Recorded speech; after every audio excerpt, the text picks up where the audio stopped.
Radio Clamart. Bonjour à tous, nous sommes sur Radio Clamart, Enfant Radio Clamart plus exactement, le mardi 18 décembre 2012, avec une émission exceptionnelle après avoir reçu Jamie de C'est pas sorcier, de Luc Desroy le musicien.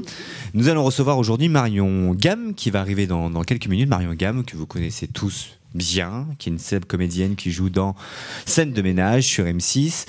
Vous entendez la voix de Stéphanie qui est à ma droite. Bonjour Stéphanie. Bonjour Stéphane. Ça va bien ? Ça va, Oui, pas trop stressé avec la venue de cette célébrité. un petit peu quand même. Bon, en tout cas, on est ravis de la recevoir. Avec une émission préparée par les enfants de Léopold Senghor, la classe de CM1. Donc, avec plusieurs choses aujourd'hui. On va parler de l'espace, on va parler de la nature, on va parler des animaux. Et une émission donc très riche et très complète en attendant Marion Gamme. Vous avez préparé une belle interview pour Marion ? Oui. Vous regardez tous Scène de ménage ? Oui. Presque tous. Oh, si, quasiment. Bien, alors, justement, il y a autour de moi Dounia, c'est ça, bonjour Dounia. Bonjour. Et Adama, c'est ça, bonjour, ça va ? Bonjour. Vous vouliez nous parler de l'espace et du mur du son. Alors, je vous écoute. Mais elles n'ont pas le petit jingle pour présenter. Là. Ah, il faut le petit jingle, bien sûr. Et bien sûr, il y a Greg, c'est pour ça Greg, on lui dit bonjour.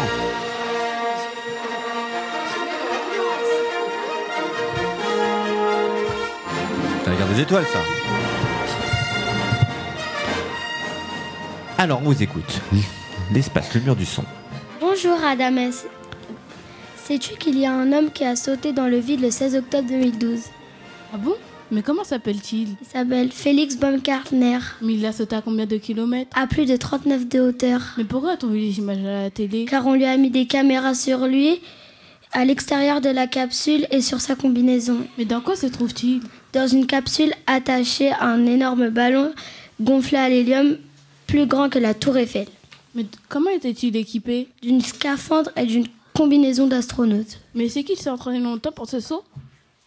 Bien sûr, pendant 5 ans. Alors Dounia, dis-moi, combien de temps a duré sa descente ? Plus de 9 minutes. Et toi, Adama, peux-tu me dire quelle était sa vitesse ? 1342 km à l'heure. Donc le 16 octobre 2012, il a sauté le mur du son. Mais c'est quoi le mur de son ? C'est pas un mur en briques, Dounia ? Passer le mur du son, c'est aller plus vite que le son. C'est qui a payé pour cette expérience ? Un milliardaire autrichien. À quoi a servi cet exploit ? À aider les recherches aéronautiques, à améliorer la sécurité des astronautes, par exemple. C'est intéressant, le mur du son. Merci, Dounia Adama. Que s'est-il passé le 4 octobre 1957 ? C'est Sana, Sakina et Sophia qui vont nous dire. Elles s'installent autour de la table. Elles sont émues. Elles ont le trac, mais tout va. Bonjour les filles, ça va bien ? Oui. Oui. Alors, que s'est-il passé le 4 octobre 1957 ? On vous écoute. Bonjour Sana. Bonjour les filles. Sophia, sais-tu ce qui s'est passé le 4 octobre 1957 ? Oui, le premier satellite a été envoyé dans l'espace. À quoi ressemble-t-il ? À une boule avec des pics. Avait-il un nom de satellite ? Oui, il s'appelait Spoutnik. Mais comment le satellite a-t-il été envoyé dans l'espace ? Il a été placé dans une fusée et une fois arrivé en altitude, il est largué dans l'espace. Ah d'accord, mais que fait le satellite une fois dans l'espace ? Il tourne autour de la Terre, on dit qu'il est en orbite. Et quand je prends l'avion, c'est dangereux, je peux croiser un satellite. Non, car l'avion est seulement à 10 km au-dessus de la Terre. Et les satellites sont entre une altitude entre 200 et 2000 km. Combien de temps a mis Spoutnik pour faire le tour de la Terre ? 96 minutes, soit 1h30. Seulement ? Et à quoi servent les satellites ? Ils servent à faire des images, des photos et à prévoir la météo. Je me demande combien de temps a mis Spoutnik pour... Qu'est-ce qui se passe ? T'as passé le mur du son ? Non, je me demande combien il y a de satellites aujourd'hui qui tournent autour de la Terre. Il y en a 6 à 7 000, mais il faut savoir qu'une bonne partie d'entre eux restent toujours en orbite alors qu'ils ne sont plus utilisés. Connais-tu un satellite naturel qui tourne autour de la Terre ? Oui, la Lune. Au fait, ça vient d'où le mot satellite ? Du latin satel. Et ça veut dire quoi ? Escorte compagnon. Ils font même du latin. Ça veut dire quoi ? C'est elle ? Escort compagnon ? Escorte compagnon. Escorte compagnon. Un escorte ou un compagnon ? Ah, je ne savais pas.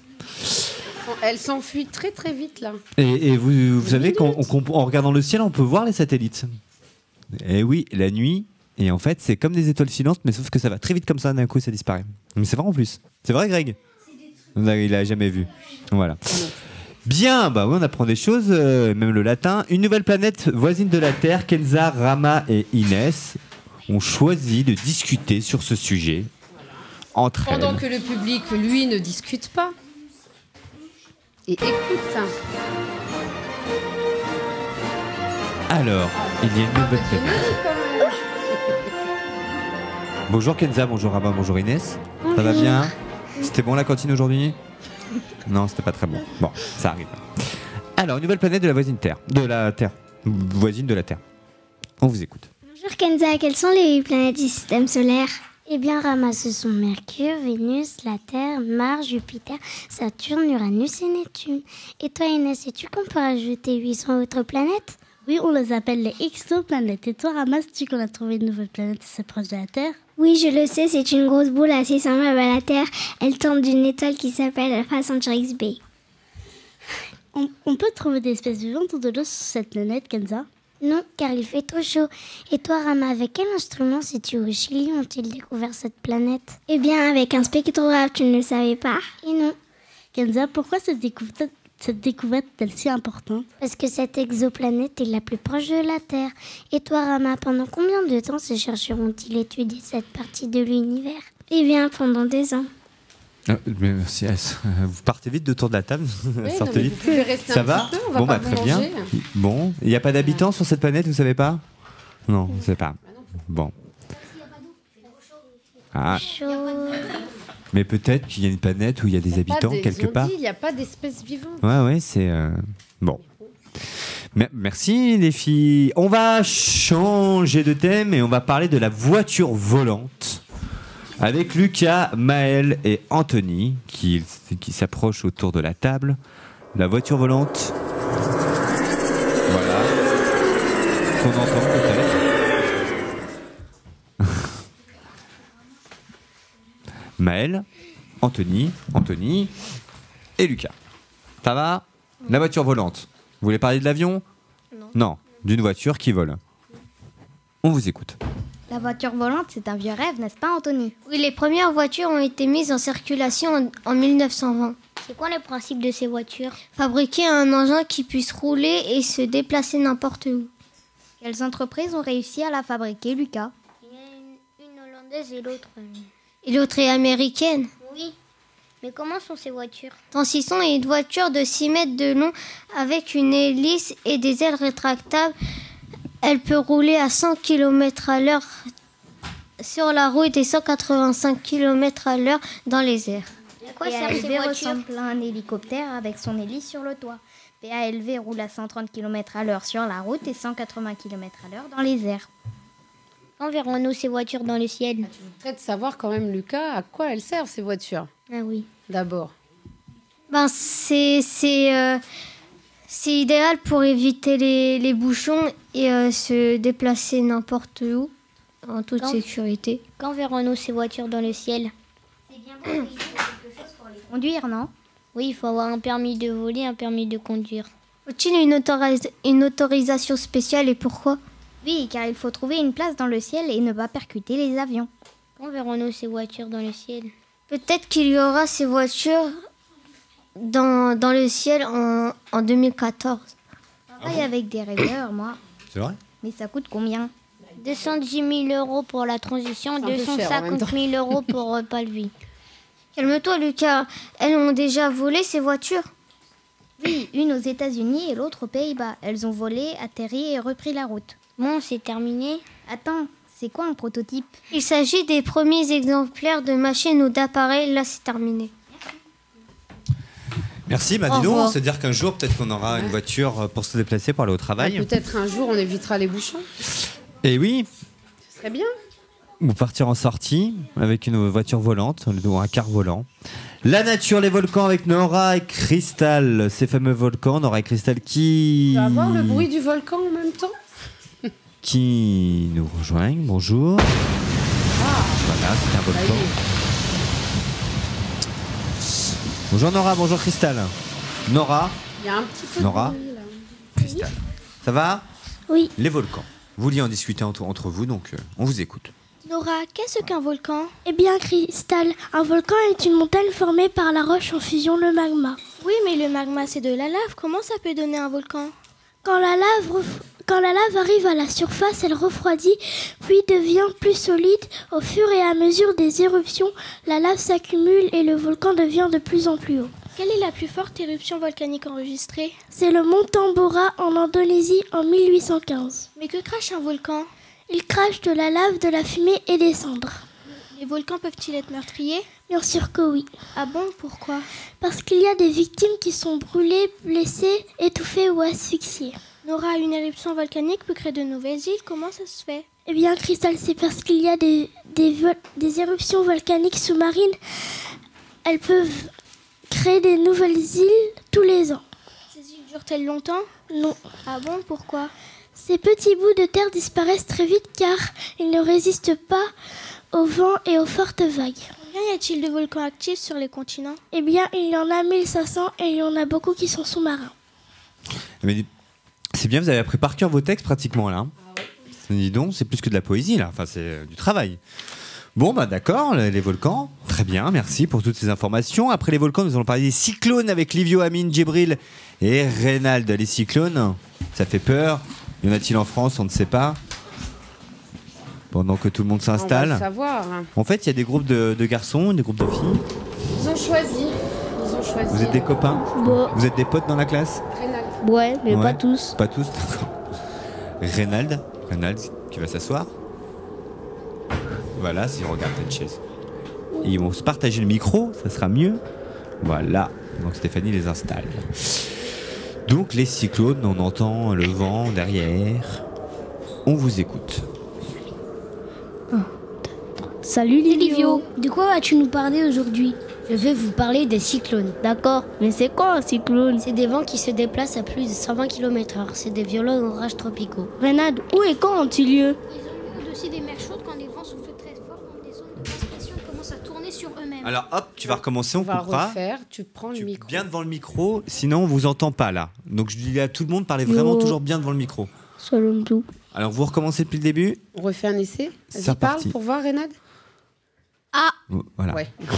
Vous approchez votre bouche et vous parlez devant. On est reparti depuis le début. Salut Livio. De quoi vas-tu nous parler aujourd'hui? Je vais vous parler des cyclones. D'accord, mais c'est quoi un cyclone? C'est des vents qui se déplacent à plus de 120 km/h. C'est des violents orages tropicaux. Amine, c'est quoi l'œil du cyclone? C'est le centre du cyclone. Mais Reynald voulait d'abord répondre à la question où et quand ont-ils lieu? Ah oui, Reynald, où et quand ont-ils lieu? Je l'ai dit. Quand les vents soufflent très fort dans des zones de basse pression, ils commencent à tourner sur eux-mêmes. Amine, c'est quoi l'œil du cyclone? C'est le centre du cyclone. Ah d'accord, et c'est comment au centre du cyclone, Djibril? En fait, au centre du cyclone, c'est très calme. Pas de pluie, pas de vent violent. Livio, c'est quoi les chasseurs de cyclones? C'est des avions spéciaux qui vont près du centre du cyclone. Ah, mais ces pilotes risquent leur vie, pourquoi s'approchent-ils du cyclone? En fait, ils font ça pour sauver des vies. Ils vont recueillir les données précieuses pour prévoir la route du cyclone. Djibril, tu savais que les cyclones portent aussi des prénoms? Oui. Livio, que sais-tu sur le cyclone de Wilma? Il a battu le record de vitesse du vent en 2005 avec des vents de 330 km/h. Reynald, que s'est-il passé en 1961? Les vagues du cyclone Hattie ont emporté la ville de Belize en Amérique centrale. Mais dis-moi, Djibril, qui peut repérer les cyclones au moment de leur formation et donne l'alarme? Eh bien, c'est les satellites qui repèrent les cyclones. Quand on se rapproche d'un cyclone, que se passe-t-il? Ça t'emporte? Bah oui, plus on se rapproche d'un cyclone, plus les vents sont violents et plus les pluies sont diluviennes. Amine, les cyclones tropicaux prennent des noms différents en fonction de l'endroit où ils naissent. Lesquels? On l'appelle typhon en Asie du Sud-Est et au Japon, et cyclone aux Antilles ou hurricane en Amérique centrale. Qui a fait le cyclone Katrina en 2005? Katrina. Katrina en 2005. Il a frappé la côte américaine en août 2005. Et le cyclone Bola en Bangladesh en 1970. Et bah lui, il a fait 180 000 morts et 100 000 personnes disparues.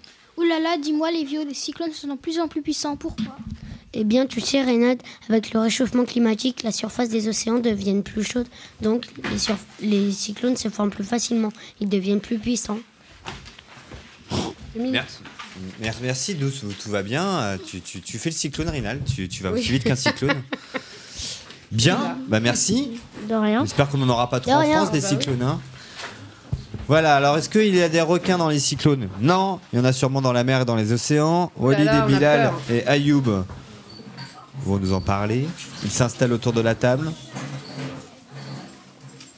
Calmement, voilà. Oui, les gars. T'assieds, tu partages. Walid. Oh, attention, il arrive. Assieds-toi, sinon tu vas te faire croquer, Walid. Non, assieds-toi. Ah oui, ça c'est la musique des Dents de la Mer. J'espère que vous l'avez pas vu, vous n'avez pas l'âge pour regarder ce film.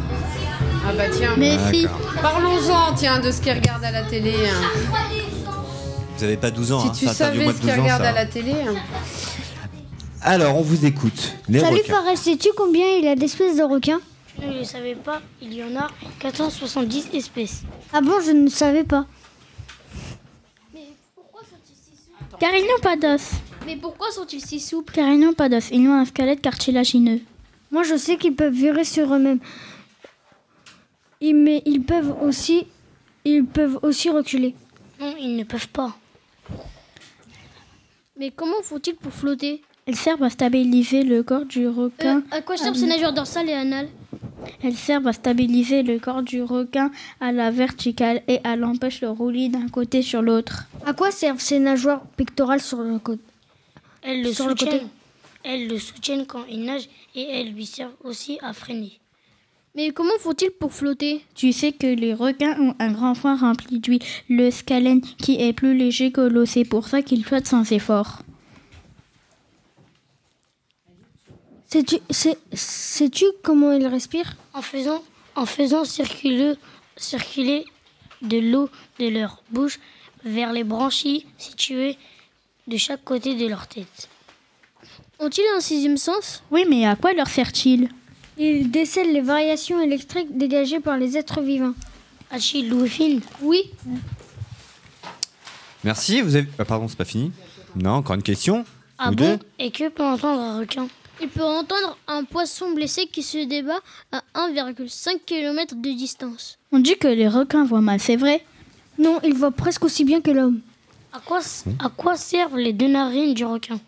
Elles servent à sentir et non pas pour respirer. Les requins aiment-ils le sang? Non, ils ne le tuent que pour se nourrir. Comment sont ses dents? Pointu. C'est comme un tapis roulant. Et oui, si une dent tombe, elle est tout de suite remplacée par une autre dent. Ah bon? Et les requins sont-ils les plus dangereux, les plus grands? Pas forcément. Et alors, quelles sont les espèces les plus dangereuses? Le grand requin blanc, le requin tigre, le requin bulldog. Pourquoi certains plongeurs ou nageurs sur des planches à voile se font-ils croquer? Les requins croient voir des tortues ou des phoques qui sont ses proies favorites. Comment se reproduisent-ils? Les ovipares pondent des œufs protégés par une coque rigide qu'ils fixent à des algues. Et chez les vivipares, requins de fond, les petits naissent sur l'utérus maternel et les jeunes naissent déjà formés. Merci, vous avez déjà vu des requins? Oui. Mais En vrai, oui, faux. en vrai. Dans les aquariums. Bon. Bien, eh ben voilà. On a fait déjà un bon petit tour là. Oui, c'est plutôt pas mal. On va faire une petite coupure musicale. Vous avez prévu Oui. de la musique, je pense. Et puis on va retrouver Marion Gamme qui doit bientôt arriver pour votre fameuse Une petite interview. coupure musicale, Steve, tu nous chantes une chanson? Radio Clamart. De retour sur Radio Clamart en attendant Marion Gamme qui va arriver. J'ai Steve à ma gauche. Bonjour Steve. Oui, bonjour. Comment ça, vas-tu? Stéphane? Ouais, ça va. Très Alors bien. tu connais tous ces enfants d'enfants Radio Clamart parce que Ah, tu bah, encadres les cantines tous les midis. Oui, c'est vrai. C'est ça. Ouais. Bah, je les ai tous les midis en fin de compte. C'est sont les sages CM1. Ah bah, j'ai envie de te dire qu'ils savent être sages. Même si quelquefois ils sont un peu excités, mais. Alors à la cantine tu fais quoi? Explique-nous. Alors à la cantine, je les accompagne se laver les mains, Ah, d'accord. aller faire pipi. Non, je rigole.